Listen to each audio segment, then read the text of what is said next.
નમસ્કાર મિત્રો, સ્વાગત છે તમારી મનપસંદ ચેનલ રાઈટ આન્સરની અંદર। જી હા દોસ્તો, રાઈટ આન્સર તમારા માટે ધોરણ 6 નો આપણો છઠ્ઠો ભાગ શેનો તો કે ભાઈ સ્વ અધ્યયન પોથીનો છઠ્ઠો ભાગ, સ્વાધ્યાય પોથીનો છઠ્ઠો ભાગ લઈને આવી ગયું છે। એમાં આજે આપણે વિજ્ઞાન વિષયની વાત કરવાના છે। વિજ્ઞાન વિષયમાં 10મો પાઠ ચુંબક સાથે ગમ્મત, આની આપણે આજે તમારે હું ભરાઈ દઈશ। તમે ફટફટ આપણને આવડતું પણ જશે અને તમે સ્વ અધ્યયન પોથીમાં ભરતા પણ જશો। તો શું કરવાનું છે, આપણે ગાઈડ એપ્લિકેશનમાં તમને આ પીડીએફ સ્વરૂપે મળી જશે। તો ગાઈડ એપ્લિકેશનમાં ડાઉનલોડ કરેલી હોય તો તેમાં આપણું તમારા છઠ્ઠા ધોરણમાં સ્વ અધ્યયન પોથીના વિભાગમાં જોઈ લેજો।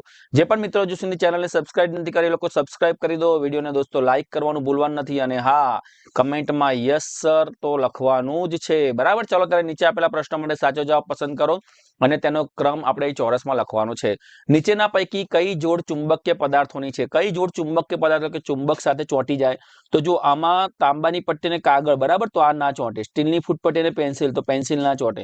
કાચનો સળિયો ના ચોંટે, બરાબર, પણ લોખંડની ખીલી અને યુપિન બંને ચોંટી જાય એટલે જવાબ આવશે બી જવાબ આવશે દોસ્તો। ચલો ત્યારે નીચેના પૈકી કઈ જોડ બિનચુંબકીય પદાર્થની છે?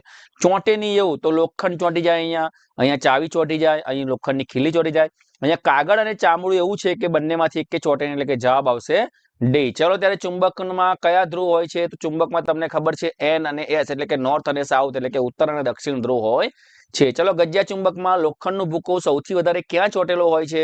તો ગજ્યા ચુંબકમાં તમને ખબર છે ગજ્ય ચુંબક આવો હોય, ગજ્યા ચુંબકમાં બંને છેડા ઉપર લોખંડનો ભૂકો સૌથી વધારે બંને છેડા પર, એટલે કે બી ઉપર ચોંટેલો હોય છે। ચુંબકમાં સમાન ધ્રુવ વચ્ચે શું હોય? તો સમાન ધ્રુવ એટલે કે એન એન વચ્ચે અપાકર્ષણ હોય, બંને ચુંબક આગળ ભાગે, અને અસમાન એટલે કે એનએસ હોય તો બંને એકબીજા સાથે ચોંટે તો આકર્ષણ હોય, એટલે કે પહેલામાં અપાકર્ષણ ને બીજામાં આકર્ષણ, એટલે કે જવાબ આવશે બી। ચલો મેગ્નેટાઇટની શોધ સૌપ્રથમ ખાલી જગ્યા દેશમાં થઈ હતી? પ્રદેશમાં, તો ગ્રીસ પ્રદેશમાં થઈ હતી।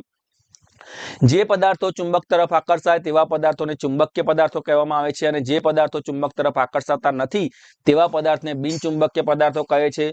મુક્ત રીતે લટકાવેલું ચુંબક, મુક્ત રીતે લટકાવેલું ચુંબક ઉત્તર અને દક્ષિણ દિશામાં જ સ્થિર થાય છે। દિશા જાણવા માટે ખાલી જગ્યા નામના સાધનની જરૂર પડે છે, તો દિશા જાણવા માટે હોકાયંત્ર નામના સાધનની જરૂર પડે છે। ચલો એક વાક્યમાં જવાબ આપવાના છે આપણે। ગજ્યા ચુંબકના ધ્રુવો ક્યાં આવેલા હોય છે? તો તેના બે છેડાની નજીક। તમે લખી શકો કે ગજ્યા ચુંબકના ધ્રુવો, પછી આ લખી નાખવાનું, તેના બે છેડા નજીક આવેલા હોય છે। કૃત્રિમ ચુંબક એટલે શું? તો જે ચુંબક માનવ દ્વારા લોખંડના ટુકડામાંથી બનાવવામાં આવે છે તેને કૃત્રિમ ચુંબક કહે છે। જે ચુંબક માનવ દ્વારા લોખંડના ટુકડામાંથી બનાવવામાં આવે છે તેને કૃત્રિમ ચુંબક કહે છે। કોઈ પણ બે ચુંબકીય પદાર્થોના નામ લખો, તો ચાવી અને ખીલી, આપણે બે પદાર્થ તમે બીજા પણ લખી શકો છો।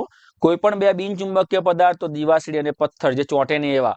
નળાકાર ચુંબકને કેટલા ધ્રુવો હોય છે? તો બે ધ્રુવો હોય છે। અહીંયા આપણે તફાવત આપવાનો છે પ્રશ્ન 4 માં, ચુંબકીય પદાર્થો અને બિનચુંબકીય પદાર્થો। તો ચુંબકીય પદાર્થોમાં કે જે પદાર્થો ચુંબક તરફ આકર્ષાય તેને ચુંબકીય પદાર્થ કહેવાય, અને જે પદાર્થો ચુંબક તરફ ન આકર્ષાય તેને બિનચુંબકીય પદાર્થ કહેવાય।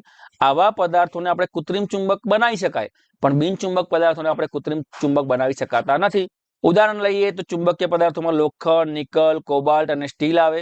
અહીંયા આપણે બિનચુંબકમાં લઈએ લાકડું, પ્લાસ્ટિક, રબર, કાચ, કાગળ અને એલ્યુમિનિયમ આવે। ચલો એ મુદ્દાસર જવાબ આપ્યા છે। ચુંબકના પ્રકારોના નામ જણાવો, તો ચુંબકના આકાર પ્રમાણે એના 6 પ્રકાર પડે છે। એક લંબઘનની પટ્ટી એટલે કે ગજ્ય ચુંબક, બીજું ગોળાની નાળના આકારનો ચુંબક, ત્રીજું સોયાકાર ચુંબક, ચોથું નળાકાર ચુંબક, પાંચમું બોલ એન્ડેડ ચુંબક અને છઠ્ઠું કંકણાકાર ચુંબક। ચલો જોઈએ ચુંબકના ગુણધર્મો, તો ચુંબકને લોખંડ, નિકલ અને કોબાલ્ટ જેવી ધાતુને પોતાની તરફ આકર્ષે છે। દરેક ચુંબકને બે ધ્રુવ હોય છે, ઉત્તર ધ્રુવ અને દક્ષિણ ધ્રુવ। ચુંબકને મુક્ત રીતે લટકાવતા તે હંમેશા ઉત્તર અને દક્ષિણ દિશામાં સ્થિર થાય છે। હવે ચુંબકનું ચુંબકત્વ જાળવી રાખવા માટે શું કરવું જોઈએ? તમને બધાને ખબર છે, આપણે ચુંબકથી બહુ રમેલા છે નાનપણમાં, હજુ તમે રમતા હશો। ચુંબકને ક્યારે ગરમ ન કરવું જોઈએ, જો ગરમ કરીએ તો ચુંબકત્વ નાશ પામી જાય। તેને પછાડવું જોઈએ નહીં કે ટીપવું જોઈએ નહીં। બે ચુંબકની જોડીમાં વિરુદ્ધ અસમાન ધ્રુવો એકબીજાની પાસે રહે તેમ રાખી વચ્ચે લાકડાની પટ્ટી અને છેડે નરમ લોખંડની પટ્ટી રાખવી જોઈએ। ચલો ચુંબકનો ઉપયોગ જણાવો, તો ચુંબકનો ઉપયોગ હોકાયંત્રમાં દિશા જાણવા માટે થાય છે। ઘર વપરાશમાં આપણા રેફ્રિજરેટર કે ફ્રીજમાં હોય, દરવાજામાં હોય, કબાટના લોકમાં હોય, પિન હોલ્ડરમાં હોય। ઉદ્યોગોની અંદર દોસ્તો કચરામાંથી લોખંડનો ભંગાર અલગ કરવો હોય તે મોટા મોટા ક્રેનમાં ચુંબક વપરાય। ચુંબકનું ચુંબકત્વ કઈ રીતે નાશ પામે છે તે જણાવો. તો જો ચુંબકને વારંવાર ગરમ કરવામાં આવે, ચુંબકને વારંવાર પછાડવામાં આવે, હથોડી વડે ટીપવામાં આવે અથવા એને યોગ્ય રીતે રાખવામાં ના આવે તેનું તો ચુંબકત્વ નાશ પામે છે. ચલો આપણને પ્રયોગ આપ્યો છે દોસ્તો, આપણે પ્રયોગ જોઈ લઈએ. પ્રયોગ નંબર 6 છે કે મુક્ત રીતે લટકાવેલું ચુંબક હંમેશા ઉત્તર દક્ષિણ દિશામાં સ્થિર થાય છે. આપણે પ્રયોગ કરવાનો છે, એનો હેતુ છે દોસ્તો મુક્ત રીતે લટકાવેલું ચુંબક હંમેશા. તો આપણે સાબિત કરવાનું છે. તેમાં આપણે સાધનમાં ગજ્જા ચુંબકની જરૂર પડશે, લાકડાનું સ્ટેન્ડ જરૂર પડશે અને દોરી જરૂર પડશે. જો મને જેવી આકૃતિ આવડી છે એવી મેં દોરી છે, તમને જેવી આવડે તમે દોરી નાખ્યો. બરાબર, અહીંયા આવી આકૃતિ આપણે દોરવા પડશે, લાકડાનું સ્ટેન્ડ ઊભું રાખવું પડશે. અહીંયા આપણે દોરીથી અને આ ગજ્જા ચુંબકને આપણે બાંધેલો છે. હવે આપણે એની પદ્ધતિ લખીએ. એક ગજ્યો ચુંબક લો, તે ઓળખાય તે માટે તેના કોઈ એક છેડે નિશાની કરો. ગજ્યા ચુંબકના મધ્યમાં દોરી બાંધી તેને લાકડાના સ્ટેન્ડ પરથી મુક્ત રીતે ફરી શકે તેમ લટકાવો. જ્યારે ચુંબક સ્થિર થાય ત્યારે તેના બે છેડાની સ્થિતિની નિશાની જમીન પર કરો. કેમ કરવાની કે ફરી જ્યારે આપણે તેને ચુંબકને કોઈ એક દિશામાં ધક્કો મારીએ તો ફરી તે ત્યાં જ સ્થિર થાય છે જોવા માટે. દરેક વખતે ગજ્જો ચુંબક એક જ દિશામાં સ્થિર થાય છે. આપણે અવલોકન કર્યું, આ દિશા હંમેશા ઉત્તર દક્ષિણ દિશા હોય છે. નિર્ણય કરી લઈએ આપણે કે ગજ્જા ચુંબકને મુક્ત રીતે ફરી શકે તેમ લટકાવતા તે હંમેશા ઉત્તર અને દક્ષિણ દિશામાં સ્થિર થાય છે. ચલો પ્રવૃત્તિ 7 આપણને આપી છે, તમારું પોતાનું ચુંબક બનાવો. તો આપણું પોતાનું ચુંબક બનાવવા માટે સૌપ્રથમ એક લોખંડની પટ્ટીને લઈને અને ટેબલ પર મૂકવાની. એમાં એક ગજ્જો ચુંબક લઈ તેના એક ધ્રુવને લોખંડની પટ્ટીના એક છેડા પાસે રાખવાનો. ચુંબકને ઉંચક્યા સિવાય લોખંડની પટ્ટીના એક છેડાથી શરૂ કરીને બીજા છેડા સુધી તેને પૂરી લંબાઈ પર ઘસવાનો ધીમે ધીમે. હવે ચુંબકને ઊંચું કરી તેના જે ધ્રુવથી શરૂઆત કરી હતી તે જ ધ્રુવને લોખંડની પટ્ટીના જે છેડાથી શરૂઆત કરી હતી ત્યાં લાવવાનું. ચુંબકને ફરીથી લોખંડની પટ્ટી પર અગાઉ મુજબ ઘસવાનું. આ ક્રિયાનું 30 થી 40 વખત પુનરાવર્તન કરીશું. ત્યારબાદ લોખંડની પટ્ટી ચુંબક બની જાય તેની ખાતરી કરવા માટે આપણે લોખંડના ભૂક્કાને તેને નજીક લઈ જશું તો જોઈશું કે જે લોખંડની પટ્ટી હતી એ શું થઈ જશે, ચુંબક બની ગયો છે, એની તરફ આકર્ષતા છે. તમારું પોતાનું હોકાયંત્ર બનાવો. હોકાયંત્ર બનાવવા માટે આપણે શું કરવું જોઈએ, તો ગજ્જા ચુંબકનો ઉપયોગ કરીને લોખંડની સોયને ચુંબક બનાવવાની. આ ચુંબકીય સોયને બૂચમાંથી પસાર કરવાની. એક ટમ્બલરમાં પાણી ભરી બૂચને તરતો મૂકી સોય પાણીને અડકે નહીં તેનું ધ્યાન રાખો.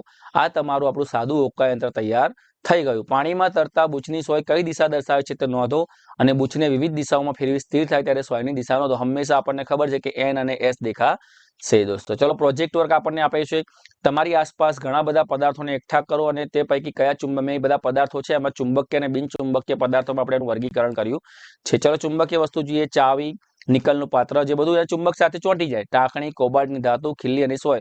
અને ના ચોંટે એવી વસ્તુ બોલપેન, દિવાસળી, તાંબાનું પાત્ર, કાચ અને રેતી, એલ્યુમિનિયમ અને પથ્થર. હવે નીચેનો ફકરો વાંચવાનો. આ સરસ મજાનો તમારી સ્વાધ્યાય પોથીમાં ફકરો આપ્યો છે અને એના આધારે પ્રશ્નના જવાબ લખવાના છે કે નીચે આપેલા વિધાનોનો અભ્યાસ કરીને શું કે દિશાઓ જાણવા માટે હોકાયંત્રનો ઉપયોગ થાય છે. સાચું. હોકાયંત્રમાં ચુંબકીય સોય વપરાય છે. સાચું. હોકાયંત્રની સોય હંમેશા ઉત્તર દક્ષિણ, આ સાચું. તો શું કહે છે કે માત્ર 1 અને 2 સાચા છે? ના ભાઈ. માત્ર 1 અને 3 સાચા છે? કે ના ભાઈ. માત્ર 2 ના 3 સાચા છે, એટલે જવાબ આવશે ડી. બરાબર. હોકાયંત્ર બનાવવા માટે ચુંબકના કયા ગુણધર્મોનો ઉપયોગ થાય છે? તો ચુંબકને હોકાયંત્ર બનાવવા માટે મુક્તપણે લટકાવેલ ચુંબક એન અને એસ દિશામાં ગોઠવાય છે. આ ગુણધર્મનો ઉપયોગ થાય છે, એટલે જવાબ આવશે અમારી ડી. હોકાયંત્ર આપણા માટે કેવી રીતે ઉપયોગી છે? તો હોકાયંત્ર આપણા માટે સ્થળની તમામ દિશાઓ શોધવા માટે ઉપયોગી છે, એટલે જવાબ આવશે બી દોસ્તો. અહીંયા તમારા ધોરણ 6 ભાગનો વિજ્ઞાનનો પાઠનો આપણે સ્વાધ્યાય પોથીમાં પૂર્ણ કર્યું દોસ્તો. વિડીયો તમને કેવો લાગ્યો કમેન્ટમાં ખાસ જણાવજો.